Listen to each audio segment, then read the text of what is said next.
আয়াত ১০৬ من كفر بالله من بعد إيمانه إلا من أكره وقلبه مطمئن بالإيمان ولكن من شرح بالكفر صدرا فعليهم غضب من الله ولهم عذاب عظيم অনুবাদ কেউ তার ঈমান আনার পর আল্লাহর সাথে কুফরি করলে এবং কুফরির জন্য হৃদয় উন্মুক্ত রাখলে তার উপর আপতিত হবে আল্লাহর গজব এবং তার জন্য রয়েছে মহাশাস্তি তবে তার জন্য নয় যাকে কুফরির জন্য বাধ্য কিন্তু তার চিত্ত ঈমানে অবিচলিত তাফসীর দুনিয়া ও আখেরাতে উভয় স্থানেই মুরতাদের জন্য রয়েছে শাস্তি মুরতাদ আখেরাতে চিরস্থায়ী জাহান্নামে যাবে দুনিয়াতে তার শাস্তি হল মৃত্যুদণ্ড রসূলুল্লাহ সাল্লাল্লাহু আলাইহি ওয়াসাল্লাম বলেছেন যে তার দিন অর্থাৎ ইসলাম পরিবর্তন করে তাকে তোমরা হত্যা করো বুখারী ৬৯২২ এটা এই জন্যই যে সে হক দিনের প্রতি অপবাদ দিচ্ছে সে শুধু নিজেকে ধ্বংস করছে না তার সাথে হাজারো মানুষের মনে দিন সম্পর্কে সন্দেহের বীজ ঢুকিয়ে দিচ্ছে এতে করে সে মানুষের মৌলিক অধিকারে হস্তক্ষেপ করছে ইসলাম গ্রহণের ব্যাপারে তাকে বাধ্য করা হয়নি সে বুঝে শুনে ইসলাম গ্রহণ করেছে সুতরাং এর বিপরীতটি তার থেকে গ্রহণ করা যাবে না ২ নং ফুটনোটের বিবরণ ইকরাহ শব্দের শাব্দিক অর্থ হচ্ছে কোনো ব্যক্তিকে এমন কথা বলতে বা এমন কাজ করতে বাধ্য করা যা বলতে বা করতে সে সম্মত নয় আয়াতের অর্থ হচ্ছে এমন জোর জবরদস্তি যা মানুষকে ক্ষমতাহীন ও অক্ষম করে দেয় এমন জোর জবরদস্তির অবস্থায় অন্তর ঈমানের উপরে স্থির থাকলে অবিচলিত থাকলে মুখে কুফরি কালেমা উচ্চারণ করা জায়েজ আছে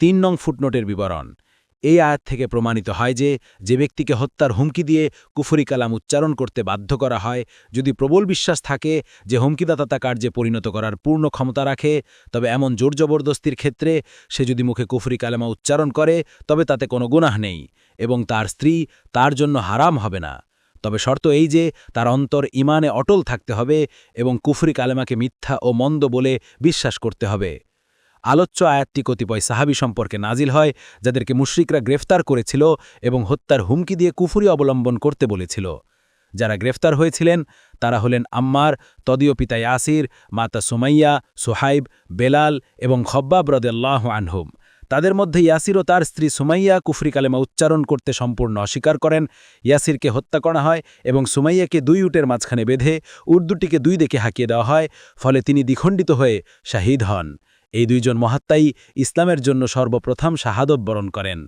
তবে আয়াতের অর্থ এই নয় যে প্রাণ বাঁচাবার জন্য কুফরি কথা বলা বাঞ্ছনীয় বরং এটি নিছক একটি রুখসত তথা সুবিধাদান ছাড়া আর কিছুই নয় মানুষের এই রক্তমাংসের শরীরটাকে কেটে টুকরো টুকরো করে ফেললেও সে যেন সত্যের বাণীরই ঘোষণা দিয়ে যেতে পারে রসূলুল্লাহ সাল্লাল্লাহু আলাইহি ওয়াসাল্লামের মুবারক যুগে এই 2 রকমের ঘটনারই নজির পাওয়া যায় একদিকে আছেন খব্বাব ইবনে আরাত রাদিয়াল্লাহু আনহু তাকে জ্বলন্ত অঙ্গারের উপর শোয়ানো হয় এমনকি তার শরীরের চর্বি গলে পড়ার ফলে আগুন নিভে যায় কিন্তু এরপরও তিনি দৃঢ়ভাবে ঈমানের উপর অটল থাকেন বিলাল হাবশিকে রাদিয়াল্লাহু আনহুকে লোহার বর্ম পরিয়ে দিয়ে কাঠফাটা রোদে দাঁড় করিয়ে দেওয়া হয় তারপর উত্তপ্ত বালুকা প্রান্তরে শুইয়ে দিয়ে তার উপর দিয়ে তাকে টেনে নিয়ে যাওয়া হয় কিন্তু তিনি আহাদ শব্দ উচ্চারণ করে যেতে থাকেন আরেকজন সাহাবী ছিলেন হাবিব ইবনে জায়েদ ইবনে আসিম রাদিয়াল্লাহু আনহু মুসাইলেমা কাজ্জাবের হুকুমে তার শরীরের প্রত্যেকটি অঙ্গপ্রত্যঙ্গ কাটা হচ্ছিল এবং সেই সাথে মুসাইলেমাকে নবী বলে মেনে নেবার জন্য দাবি করা হচ্ছিল কিন্তু প্রত্যেকবারই তিনি তার নবুয়ত দাবি মেনে নিতে অস্বীকার করছিলেন এভাবে ক্রমাগত অঙ্গ প্রত্যঙ্গ কাটা হতে হতে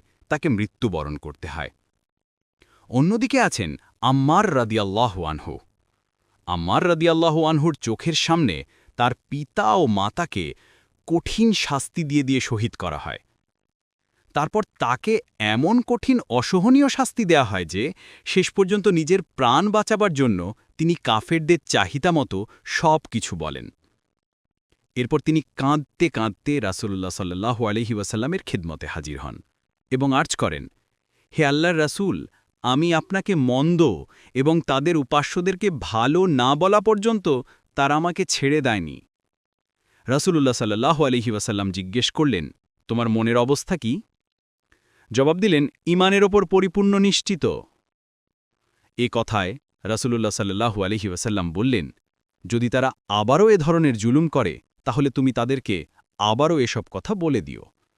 মুস্তাদরাকে হাকিম 2-357 পৃষ্ঠা, বাইহাকির আস-সিনানুল কুঠা 2-208 থেকে 209 পৃষ্ঠা। তবে ইমানের উপর অবিচল থাকার কিছু নিদর্শন সাহাবাদের জীবনীতে রাসূলুল্লাহ সাল্লাল্লাহু আলাইহি ওয়াসাল্লামের পরবর্তী সময়েও পাওয়া যায়। প্রখ্যাত সাহাবী আবদুল্লাহ ইবনে হুযাফা আস-সাহামীকে রোমের নাসারাগণ কয়াত করে তাদের রাজার কাছে নিয়ে গেলে তাদের রাজা তাকে বলল, নাসারাদের দিন গ্রহণ করো, আমি তোমাকে আমার রাজত্বের ভাগ দেব এবং আমার কন্যাকে তোমার সাথে বিয়ে দেব। তিনি তাকে বললেন, যদি আমাকে মুহাম্মদ সাল্লাল্লাহু আলাইহি ওয়াসাল্লামের দিন থেকে বিচ্যুত হওয়ার বিনিময়ে তুমি যা কিছুর মালিক তা এবং আরবদের সমস্ত সাম্রাজ্য দাও, তবুও আমি ক্ষণিকের জন্য তা করব না।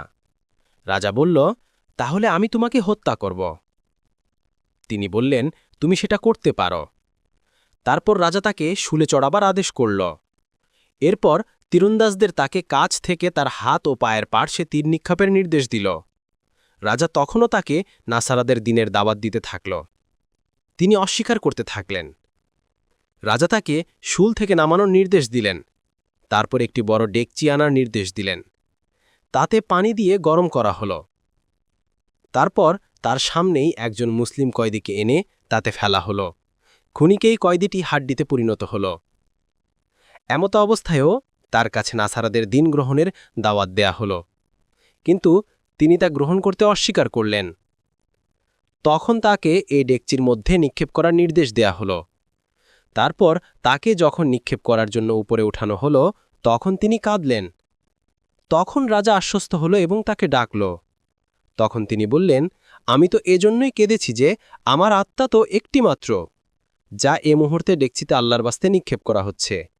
আমার আকাঙ্ক্ষা হল যে, হায়, যদি আমার শরীরের প্রত্যেক পশমের পরিমাণ আত্মা হতো এবং সবগুলি আত্মা আল্লাহর জন্য এ ধরনের শাস্তি পেত। কোনো কোনো বর্ণনায় আছে যে রাজা তাকে কয়েদ করে রেখে তাকে কয়েকদিন কোনো খাবার সরবরাহ করা থেকে বিরত থাকল। তারপর তাকে মদ এবং শূকরের গোস্ত দেয়া হল, কিন্তু তিনি এর কাছেও ঘেঁষলেন না। তখন রাজা তাকে ডেকে বলল, তোমাকে খেতে বারণ করেছে কিসে? তিনি তখন বললেন, যদিও আমার জন্য এ অবস্থায় এ দুটো বস্তু খাওয়া বৈধ, তবুও আমি তোমাকে আমার বিপদগ্রস্ততা থেকে খুশি হতে দিতে পারি না। তখন রাজা তাকে বলল, তাহলে তুমি আমার মাথায় চুমু খাও, আমি তোমাকে ছেড়ে দেব। তিনি বললেন, আমার সাথী সমস্ত মুসলিম কয়েদিকেও ছেড়ে দেবে? রাজা বলল, হ্যাঁ। তখন তিনি রাজার মাথায় চুম্বন করলেন। রাজা তাকে ছেড়ে দিল এবং তার সাথের সমস্ত মুসলিম কয়েদিকেও ছেড়ে দিল। তারপর যখন তিনি ওমর ইবনে খাত্তাব রাদিয়াল্লাহু আনহুর কাছে ফিরে আসলেন, তখন ওমর রাদিয়াল্লাহু আনহু বললেন, প্রত্যেক মুসলিমের উচিত আবদুল্লাহ ইবনে হুযাফার মাথায় চুম্মু খাওয়া, আর সেটা আমার দ্বারাই শুরু হোক। এ কথা বলে তিনি দাঁড়ালেন এবং আবদুল্লাহ ইবনে হুযাফার মাথায় চুম্মু খেলেন রাদিয়াল্লাহু আনহুম আমার দাহুম। ইবনে কাসির।